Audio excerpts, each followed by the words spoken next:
để hạt trò vui lòng mà sự này quay về cuộc đời những cái sống này là cái chúng mình kịp vào thực hiện mà sự kiện là chủ lễ chúng ta vừa đã quay về headquarter lâm block unit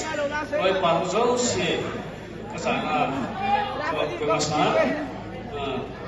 chủ lễ mình đi tại phòng tế dấu xì ra chừng đây asal thum lên cái về na chụp ảnh cũng được 24 là đôi tiền làm sao